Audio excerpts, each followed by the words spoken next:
Meron pong mga pangyayaring nagaganap. Kuminsan hindi natin namamalayan, mga kapatid. Kaya nga pagka tayo nagpapasalamat sa Diyos, nasasabi natin, salamat po Panginoon sa lahat ng iyong mga kabutihang ginagawa sa amin.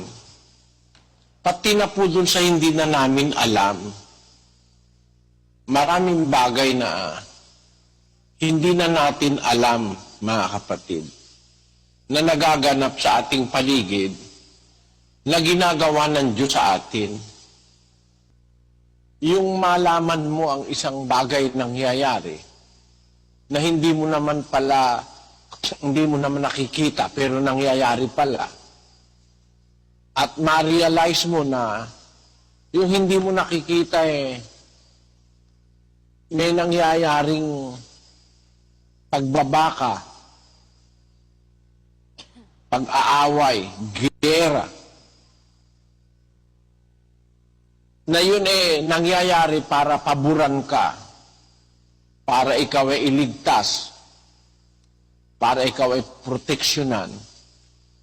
Lalo mong maiisip kung gaano kadakila ang Panginoon na nag-iingat sa kanyang bayan.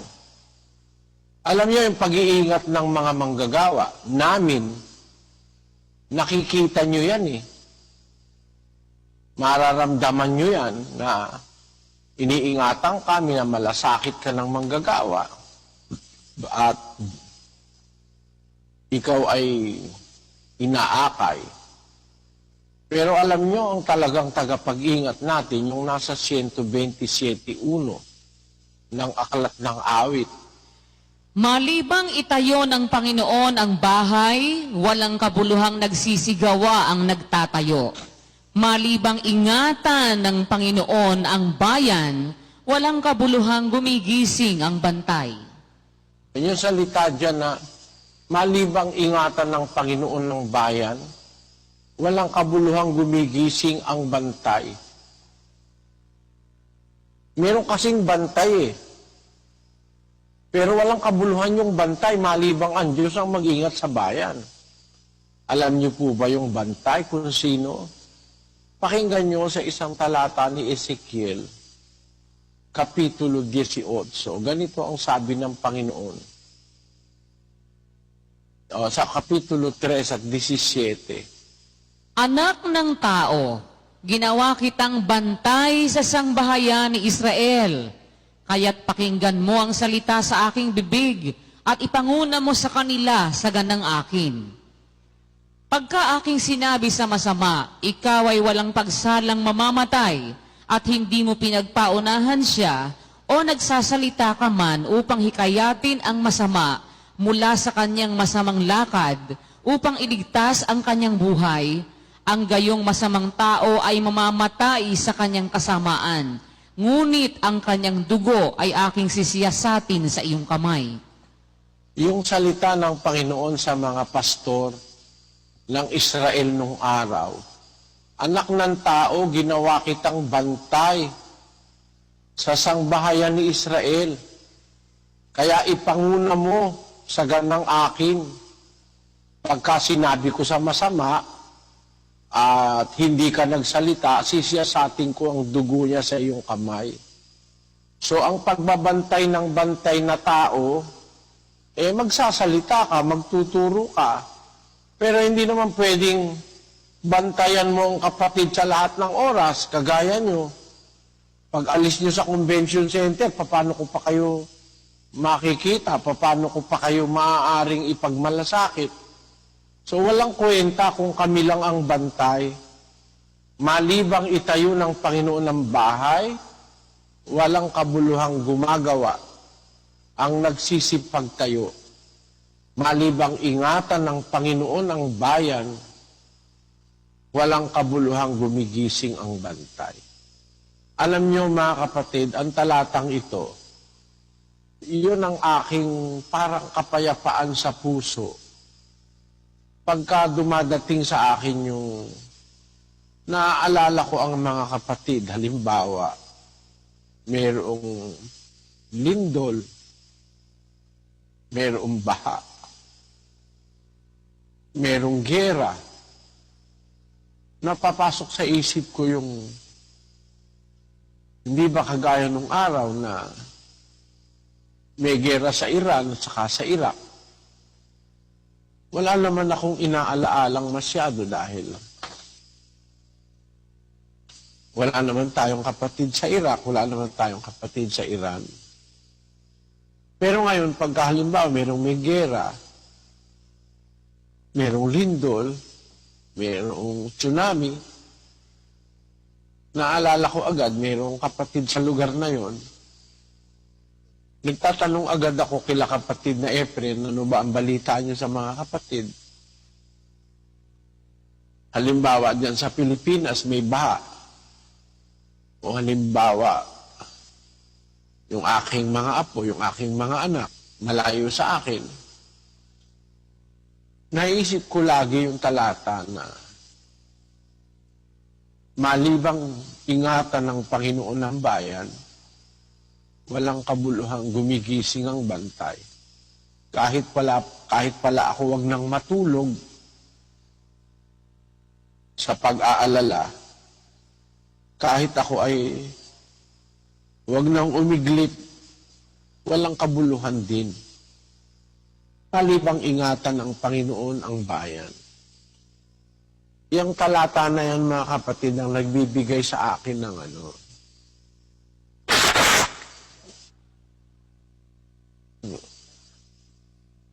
kapayapaan ng kalooban. Alam ko na ang magagawa ng pag-iingat ng Diyos ay hindi ko kayang magawa. Ang nagagawa ko sigurong kapiraso yung magpaalaala sa inyo at ituro ko yung nalalaman kong salita ng Diyos. Pero pagkatapos nun, pag alis nyo sa convention center, pag hindi ko na kayo nakikita, wala na akong ibang inaasahan kundi yung pagbabantay ng Diyos. Yun ang nagbibigay sa akin ng kapayapaan ng kalooban. Kaya mga kapatid, kung hindi natin alam ang nangyayari sa daigdig ng mga espiritu, hindi natin mapapahalagahan o maa-appreciate ang kabutihan ng Diyos sa atin. Mayroong mga espiritu sa paligid. Dalawang klaseng espiritu. Espiritong masama na malulupit.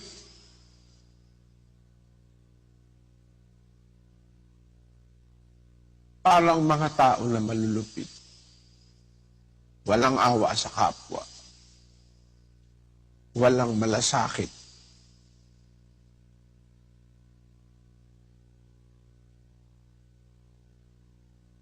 Kung nakakita na kayo ng mga kapwa na pumapatay at sumasakit sa tao,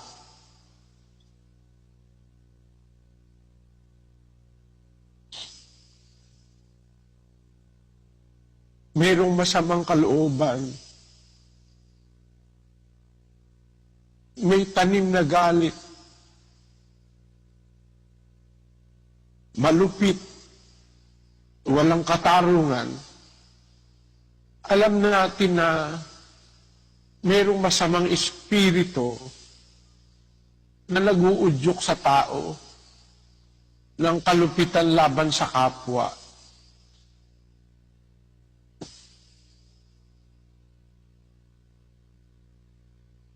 Yun ay yun lamang ating nakikita.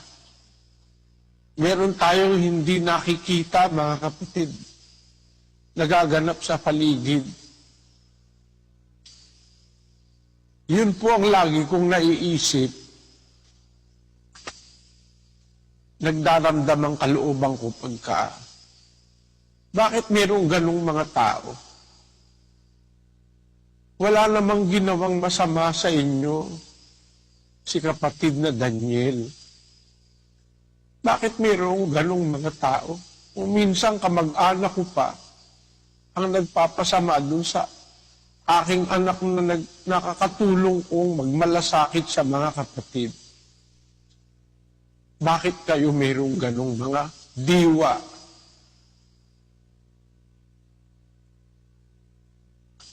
Bakit kayo naiinggit? Wala namang kayong karapatang mainggit. Alam nyo mga kapatid, meron dalawang realidad sa buhay. There are two realities in life. The material and the spiritual. Mayroong dalawang realidad o katotohanang nagaganap sa buhay ng tao. Ang material at ang spiritual. Mas mahalaga po ang spiritual. Nandun ang tunay na mga bagay na mas malalakas at mas matitindi. Kung nakakakita tayo ng masasamang bagay na material, yun po'y manifestasyon ng lalong masasamang bagay sa mundo ng mga espiritu. Mayroon pong mundo o daigdig ng mga espiritu. At yan ay nasa ating kapaligiran. Kung hindi natin nararamdaman, hindi ibig sabihin wala nun. Mayroon nun, mga kapatid. Dapat aware tayo. Meron tayong kamalayang, merong katotohanang daigdig ng mga espiritu. Bibigyan ko kayo ng mga ideya.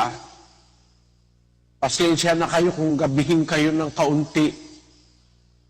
Para maintindihan ninyo na tayo'y hindi gumagalaw lang sa bagay na nakikita natin, mga kapatid.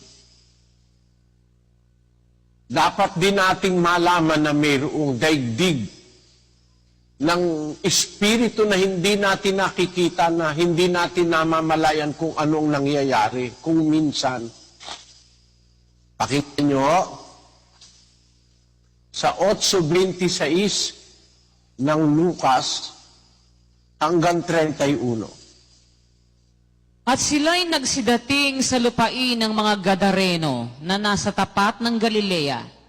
At pagkalunsad niya sa lupa, siya'y sinalubong ng isang lalaking galing sa bayan na may mga demonyo at malaong panahon na hindi siya nagdaramit at hindi tumatahan sa bahay, kundi sa mga libingan. At nang makita niya si Jesus, siya'y sumigaw at nagpatira pa sa harap niya at sinabi ng malakas na tinig, "Anong pakialam ko sa iyo, Jesus, ikaw na anak ng Diyos na kataas-taasan? Ipinamamanhi ko sa iyo na huwag mo akong pahirapan." Sapagkat ipinag-utos niya sa karumal-dumal na espiritu na lumabas sa tao. Sapagkat madalas siyang inaalihan at siya'y binabantayan at gapos ng mga tanikala at mga damal. At pagka pinapatid ang gapos, ay siya'y itinataboy ng demonyo sa mga ilang. At tinanong siya ni Jesus, "Anong pangalan mo?" At sinabi niya, "Pulutong, sapagkat maraming demonyo ang nagsipasok sa kanya." At ipinamamanhik nila sa kanya na huwag silang paparoonin sa kalalim-laliman. Doon nga'y may isang kawa ng Sinin ninyo, mga kapatid, yung ulat na ating nabasa. May isang tao na napakaraming demonyo sa kanya. Pulutong ang demonyong nasa kanya.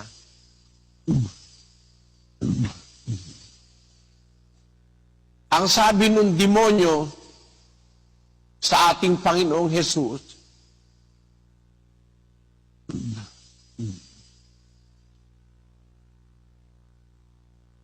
wag mo akong pahirapan.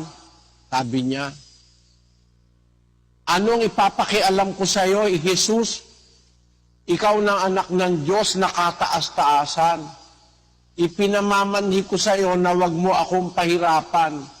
Tingnan ninyo ang mga demonyo.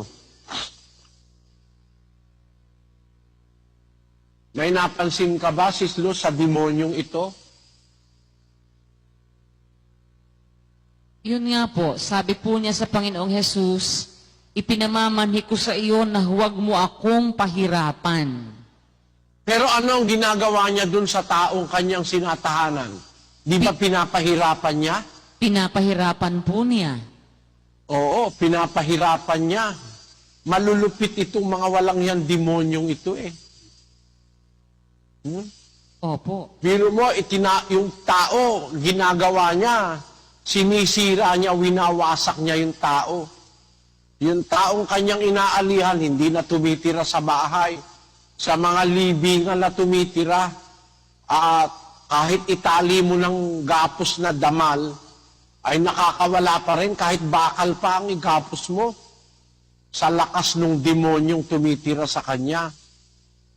At hindi na siya tumitira sa bahay, sa libingan na, ayaw pa siyang pagdamitin.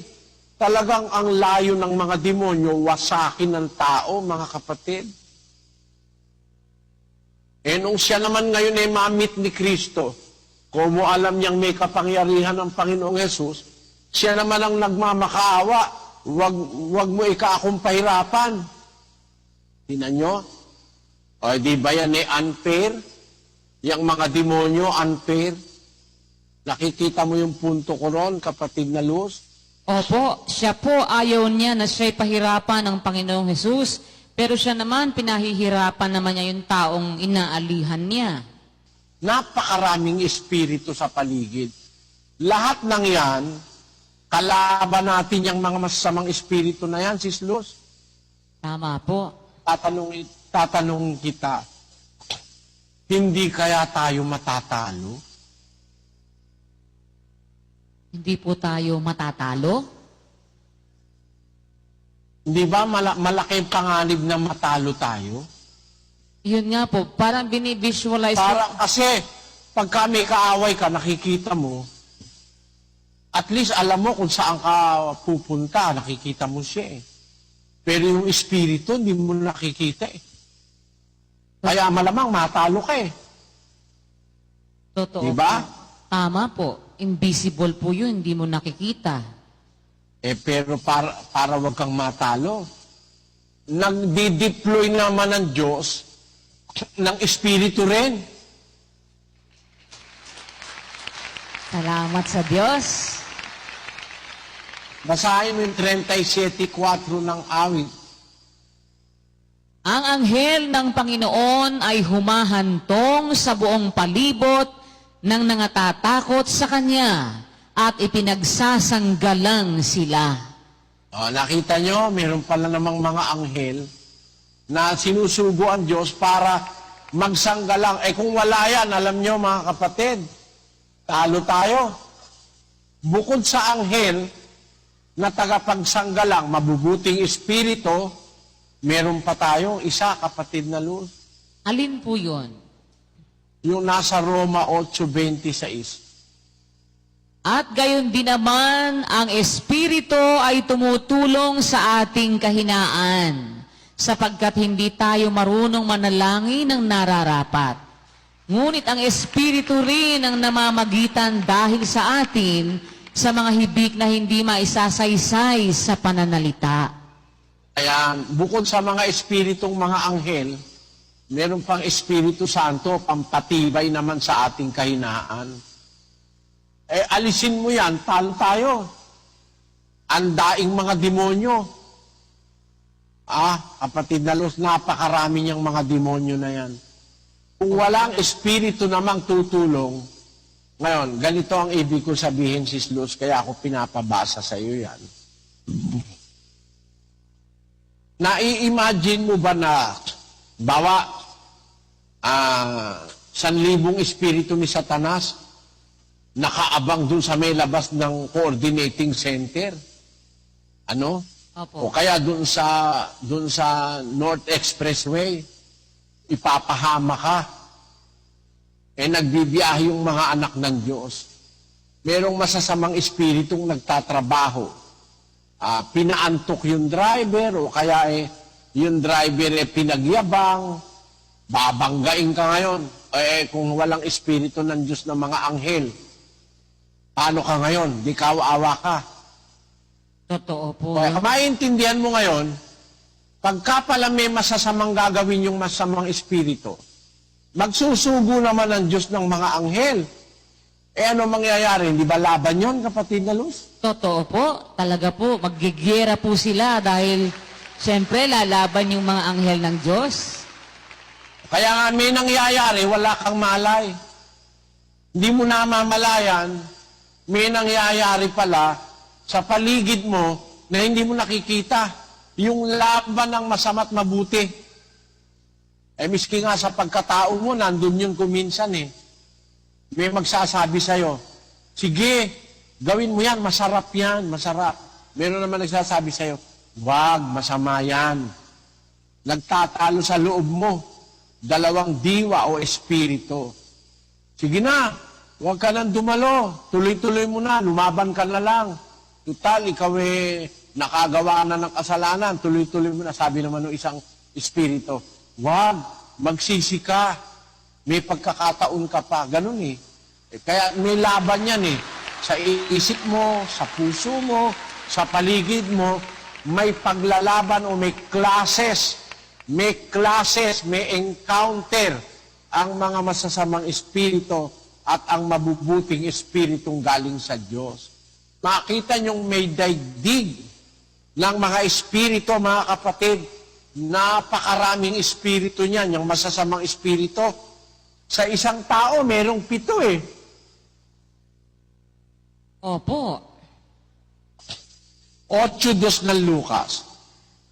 At ang ilang babae na pinagaling sa masasamang espiritu at sa mga sakit, si Maria na tinatawag na Magdalena, na sa kanya ay 7 demonyo ang nagsilabas. Luz. Ano po? Ilan, Sis Luz? 7 demonyo po ang lumabas kay Maria Magdalena. Isang tao lang yan, may 7. Tama? Tama po. O meron naman dito, hindi 7 lang. Basahin natin ang 12 ng Mateo, 43. Datapwat ang karumal-dumal na espiritu, kung siya'y lumabas sa tao, ay lumalakad sa mga dakong walang tubig, na humahanap ng kapahingahan at hindi makasumpong. Kung magkagayoy, sinasabi niya, babalik ako sa aking bahay na nilabasan ko. At pagdating niya, ay nasusumpungan niyang walang laman, walis na at nagagayakan. Kung magkagayoy, yumayaon siya at nagsasama ng 7 pang espiritu na lalong masasama kaysa kanya. At sila'y nagsisipasok at nagsisitahan doon, at nagiging lalo pang masama ang huling kalagayan ng taong iyaon kaysa una. Gayon din ang Nakita mo? O ilan ang espiritu ngayon dyan sa tao na yan? 8 po. 8 na. Kay Maria, 7. Dyan, 8. Tingnan mo naman dito sa isa. Sa 5:9 hanggang 13 ng Marcos. At tinanong niya siya, anong pangalan mo? At sinabi niya sa kanya, Pulutong ang pangalan ko, sapagkat marami kami. Kung pulutong, sa Bibliang Ingles, legion yun, legion. Sa Bibliang Griego, ang nakalagay doon sa legion ay legion.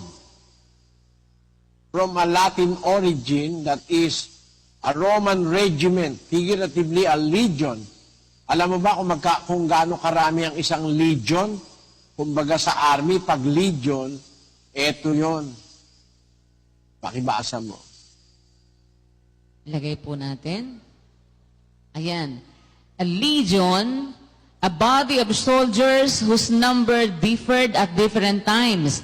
And in the time of Augustus, seems to have consisted of 6,826 members, or 6,100 foot soldiers and 726 horsemen. Pagka pala sinabi legion, hanggang 6,000 pala yan, merong bilang. Kaya yung legion o yung pulutong ng masasamang espiritu, marami sila. Ano nangyari? Tuloy natin. At ipinamamanhik na mainam sa kanya na huwag silang palayasin sa lupaing yaon. At sa libis ng bundok na yaon ay may isang malaking kawa ng mga baboy na nagsisipanginain. At nangamanhik sila sa kanya na nagsisipagsabi, paparoonin mo kami sa mga baboy upang kami magsipasok sa kanila. At ipinahintulot niya sa kanila. At ang mga karumal-dumal na espiritu ay nangagsilabas at nangagsipasok sa mga baboy.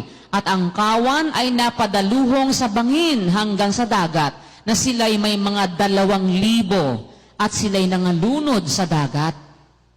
Yung baboy, 2,000. Nung pumasok yung masamang espiritu na pulutong, lunod lahat yung baboy. Ibig sabihin, kung di nga ako, halimbawa, yung isang legion 6,000, bawat sa isang baboy, mahigit sa isang pumasok. 2,000 lang yung baboy . Siguro, hindi komportable yung baboy. Hindi siya komportable, hindi siya sanay doon. Ang nararamdaman ng baboy, kaiba. Nagpunta na lang sa dagat, nagpakalunod, mamatamisin ko pang mamatay. Kesa sa ikaw ay maging tahanan mo ako, sabi siguro ng baboy. Pero yung tao, napakatagal na panahon, nakatahan sa kanya yung masasamang espiritu.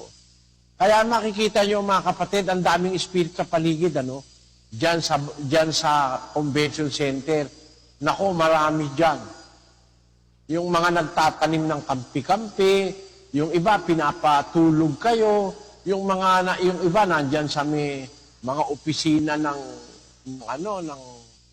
DX-man, makidadal-dal-dal diyan para manira. Marami diyan masasamang espiritu, liligid-ligid.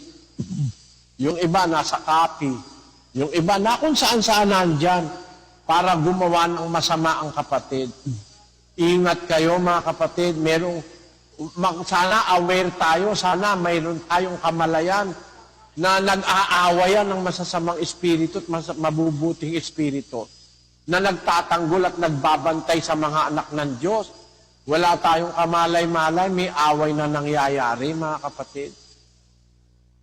Sana matuto tayo ng katotohanan na saan man tayo bumaling, nanganganib tayo kung wala tayong kasamang Diyos at kasamang espiritu ng Diyos, manganganib talaga ang kaligtasan mo, kapatid. Dahil napakaraming masasamang espiritu. Kung pumasok sa tao, 7-7, 8-8. Makita nyo yan, mga kapatid? Pero alam nyo, meron din namang mabubuting espiritu. Asa naman yung mabubuting espiritu? Yung kasing masasamang espiritu, nasa kalaliman, nasa lupa, at saka nasa mga kaitaasan. Sakop nila, no? Ilalim, ibabaw, kataasan. Yung mabubuting espiritu, asa naman sila? Basahin natin ang Hebreo 12:23. Sa pangkalahatang pulong at iglesia ng mga panganay na nangatatala sa langit at sa Diyos na hukom ng lahat at mga espiritu ng mga taong ganap na pinasakdal. Ang espiritu ng mga taong ganap na pinasakdal, nasa langit naman, nasa Diyos. Actually, nasa kamay ng Diyos yung mga yun sa 2 Gs ng Job. Nasa kamay niya ang kaluluwa ng bawat bagay na may buhay at ang hininga ng lahat ng mga tao. Ngayon, yung mga espiritong masasama, saan ang gagaling?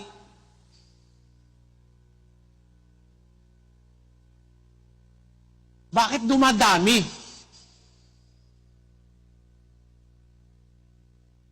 Di mo ba natatanong yun? Ba't dumadami yun? Yun nga po, Brad Eli, bakit dumadami po sila? Parami ng parami yung masama. Ibig sabihin, parami ng parami din yung mga espiritu na masama. Basahin mo ang Apokalipsis 12:7 hanggang 9. At nagkaroon ng pagbabaka sa langit. Si Miguel at ang kanyang mga anghel ay nakipagbaka sa dragon. At ang dragon at ang kanyang mga anghel ay nakipagbaka. At hindi sila nanganalo, ni nasumpungan pa man ang kanilang dako sa langit. At inihagis ang malaking dragon, ang matandang ahas, ang tinatawag na Diablo at Satanas, ang dumadaya sa buong sanglibutan. Siya'y inihagis sa lupa at ang kanyang mga anghel ay inihagis na kasama niya. Kakampi ang Diablo, Sis Luz? May kakampi po siya. O ede, maaaring kaya dumadami yung masamang espiritu. Hanggang ngayon, may nahihikayat si Satanas. Hindi mo ba nabasa? Ang matandang ahas dumadaya sa buong sanlibutan. Ang tinutukoy dyan na sanlibutan, universo, Sis Luz. Opo. Kaya ngayon, maaaring nakakadaya siya ng mga anghel, nagiging kakampi niya na gumawa ng masama. Dumadami ng dumadami masasamang espiritu. Sis Luz. Totoo po yun. May mga nakukuha po siyang kakampi. Ngayon, bukod sa mga anghel na nakukuhang ni Satanas na recruit para maging masasama, alam mo pa kung saan pwedeng manggaling ang masasamang espiritu? Saan pa po? 7:1 ng 2 Korinto. Yamang taglay natin ang mga pangakong ito, mga minamahal, ay magsipaglinis tayo sa lahat ng karumihan ng laman at ng espiritu, napakasakdalin ang kabanalan sa takot sa Diyos. Tanungin kita, Sis Luz, narurumhan ba ang espiritu? Narurumihan po. Yung espiritu ng tao, narurumihan ba? Narurumihan po. Kaya sabi ni Pablo, maglinis tayo ng karumihan ng laman at ng espiritu eh. Yung palang espiritong nasa atin na espiritong galing sa Diyos, pwede palang yun ay mapasama rin, Sis Luz. Paano po napapasama? Sa pamamagitan ng mga gawaing masasamang inuudyok ni Satanas, nadurumihan ng ating espiritu. Halimbawa, dalaga. Nakaranas na ng karanasan na sa lalaki. Yung kanyang espiritu, narurumihan na eh. Basahin mo yung 1 Korinto 7:34. At nagkakabahagi ang isipan. Gayon din naman ang babaeng walang asawa at ang dalaga ay nagsusumakit sa mga bagay ng Panginoon upang siya ay maging banal sa katawan at sa espiritu man. Yung palang dalaga, pag nagsusumakit sa bagay ng Panginoon, nagiging banal sa katawan at pati sa espiritu.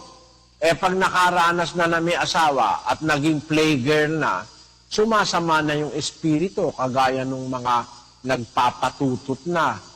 Ngayon, yung mga taong yan, masama na espiritu. O di, magkakaroon ng karagdagan ng masasamang espiritu sa daigdig ng mga espiritu. Tama ba, Sis Luz? Tama po. Yan namang mga yan, pag namatay, hindi naman babalik ang espiritu sa Diyos dahil masama na eh. Napasama na yung espiritu eh. O di nadadagdagan yung masasamang espiritu, Sis Luz? Totoo po. Kaya po pala dumadami ng dumadami sila. Kasi Bukod sa mga espiritong anghel na napasasama ni Satanas na dadaya, yung mga tao rin namang nadaya ni Satanas na pasamarang espiritu, karagdagan pa rin yun sa daigdig ng masasamang espiritu. Naintindihan mo, Sis Luz? Opo. Dati po, Brad Eli, yung espiritu na yon, nung galing sa Diyos yun, mabuti po yun. Pero nung Ng Diyos. Parang anghel din. Nung gawin ng Diyos ang anghel, mabuti naman yung mga anghel eh. Pero sumama sila, naging mga demonyo, naging masasamang espiritu, di ba? opo, Ito ng mga tao, pag napasama ka ni Satanas, yung espiritu mo nagagawa niyang masama rin. Nagiging para ka ng demonyo. dahil Alam mo ba ang isang bagay na dapat maintindihan ng kapatid, Sis Luz? ano pa po? Tungkol dyan sa daigdig ng mga espiritu, basahin mo yung unang Timoteo 3:16. At walang pagtatalo, dakila ang hiwaga ng kabanalan. Yaong na, Ano yung sabi dyan? Ano yung sabi dyan, Sis Luz? sabi po, at walang pagtatalo, dakila ang hiwaga ng kabanalan. Ayan. Basahin mo naman ang ikalawang Tesalonica 2:7. Sapagkat ang hiwaga ng kasamaan ay gumagawa na. Ano yung hiwaga ang napagbasa mo ngayon, Sis Luz? Yung isa po, hiwaga ng kabanalan. Samantalang isa naman, hiwaga ng kasamaan. Ayon.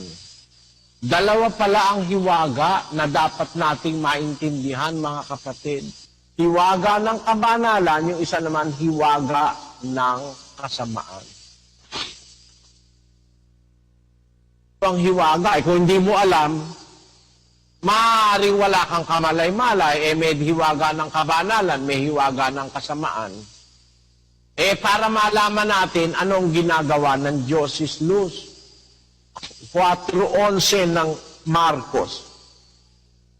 At sinabi niya sa kanila, sa inyo ay ipinagkaloob ang makaalam ng hiwaga ng kaharian ng Diyos.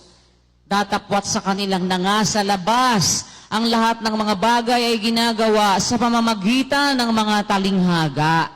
Nakita mo, sa inyo ang wika, pinagkakaloob makaalam ng hiwaga ng kaharian ng Diyos. Alam nyo, mga kapatid, dapat alam natin may dalawang hiwaga.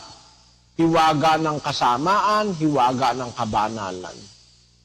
May daigdig po ng mga espiritu. Maraming hiwagang nakabalot sa daigdig ng mga espiritu. Nasa paligid-ligid natin. Mga kapatid, ganito. Makinig kayo lahat.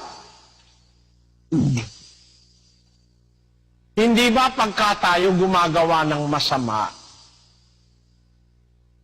itinatago natin sa paningin ng kapwa? Di ba ganoon, Sis Luz? Totoo po yun. Alam mo kung ano ang nag-uudyok sa ating itago yun? Ano po ba? Dalawang bagay. Ano po yun? Kahihiyan, Opo. dahil kahiya-hiya yung ginagawa mo, ayaw mong mapahiya, o kaya kasamaan. Yun pong dalawa. Dahil, merong mga tao, hindi gumagawa ng masama, hindi naman sila nahihiya na, kaya ginagawa na nila ng lantaran. Naintindihan mo? Opo. Naintindihan po namin. Meron po. Meron naman tao, ikinahihiya niya yung gawang masama, kaya itinatago niya pag alam niyang masama ang ginagawa niya. Tama? Tama po. Para sa mga kapatid sa Diyos, tandaan niyo kahit itago natin, malaking kahihiyan ang ating ginagawa. Halimbawa, may 1,000 bantay ka na mga anghel. Merong 1,000 mga demonyong nakabasid. Tama? Tama po. Nagnanakaw ka. Palagay mo ano nangyayari sa daigdig ng mga espiritu? Nanonood po sila sa'yo. Tapos, ayun, nagtatalo po doon dahil tiyak sasabihin ng mga masasamang espiritu, oh, tingnan mo yan, nagnanakaw. Ito naman ngayong mga bantay mo, nahihiya din po sila. Dahil, Pinapahiya mo yung mga bantay mo sa mga demonyo. At higit sa lahat, nagdudulot ka ng kahihiyan sa Diyos, sa daigdig ng mga espiritu. Actually nga, kahit hindi mo pa ginagawa, nakikita ng Diyos yung puso mo, nag-uumpisa ng malungkot ang Diyos eh. Halimbawa, yung asawa ng may asawa, kinukuha mo, inaagaw mo. Islus, no? opo, Hindi alam nung asawa mo. Yung asawa mo, lang kang malay-malay. Pero may malay ba ang daigdig ng mga espiritu na meron kang kasamang babaeng hindi mo asawa at maaari kapatid pa nung asawa mo sa laman? Nakatago kayo dun sa asawa mo pero nakikita ng daigdig ng mga espiritu. Ano kaya nangyayari dun sa mga anghel at saka dun sa mga demonyo? Di kaya nagtatalo yung mga yon? O, tinan mo. Yan, o. Tinan mo yung miyembro mo. Tinan mo yung binabantayan mo. Nang bababae na. O. Sasabihin siguro ng mga anghel naman ng Diyos. Kasi tinutukso ninyo eh. Mga walang niya kasi kayo eh. O, di away na yon, si Snooze. totoo po yun. Tayo ngayon ang binabantayan. Opo. Ang iglesia kasi, binabantayan ng lahat ng mga may pangmalay. Ang sabi ni Pablo, naging panoorin kami ng sanlibutan ng mga anghel at ng mga tao. Napakaraming mga matang nakakakita sa isang Kristiyano. Mga anghel, ang sanlibutan at mga tao. Yung mga demonyo, nakamasid yun. Nakaabang palagi sa mga lingkod ng Diyos yun. Sana ma-realize natin, kaya nga hindi tayo dapat gumawa ng masama kahit walang taong nakakakita. Kasi may nakakakitang mga anghel, mga demonyo at Diyos. Islos, nakikita mo ba yung punto ko ron?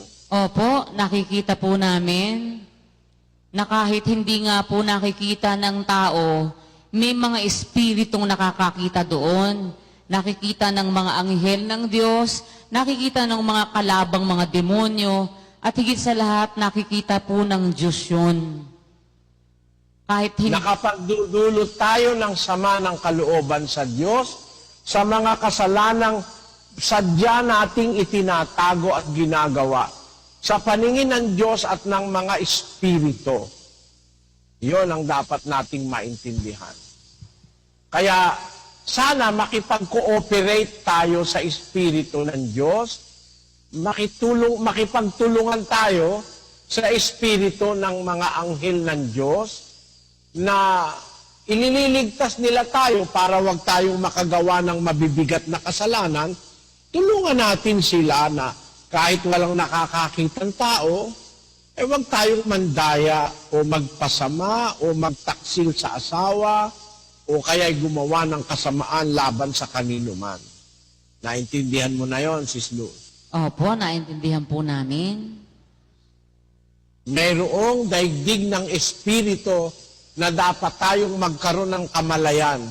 May nangyayaring paglalaban, ipinagtatanggol tayo. Kung ipinagtatanggol tayo ng mga anghel ng Diyos, tayo mismo naman ang nagpapakasama sa ating sarili. Di kaya tayo iwanan nila, Sis Luz?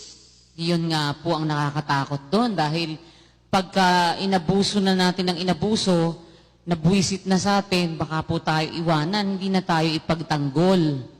Kawawa po tayo. You are left by your own. On your own. You are left on your own. Naiwang ka ng mag-isa kasi kung ikaw binabantayan para ipagsanggal ang kasama-sama, ikaw naman ang naghahanap ng kasamaan, ikaw naman ang sumasadyang gumawa ng masama, magnanakaw ka talaga, di ka madisiplina ng aral, mang-aagaw ka ng asawa ng may asawa, lapastangang kang anak sa magulang, magulang kang abandonado,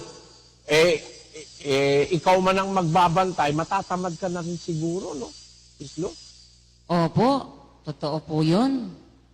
Magsasawa. Sana nare-realize natin yung bagay na ito, mga kapatid, maraming konsekwensya na hindi natin naiintindihan, pero magkaroon tayo sana ng kamalayan sa daigdig ng mga espiritu para alam natin kung paano tayo kikilos.